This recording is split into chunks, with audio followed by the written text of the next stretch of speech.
Hey everyone, welcome to my channel. And if you love tech unboxings and simple tips, you are in the right place.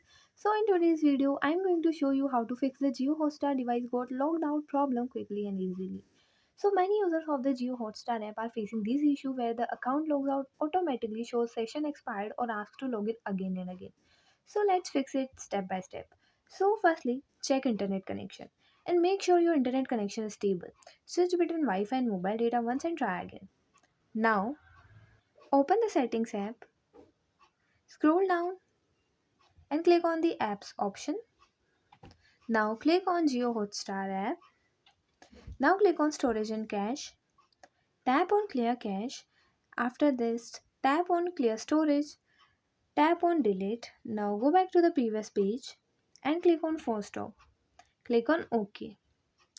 Now go back to the home page and open the Play Store app.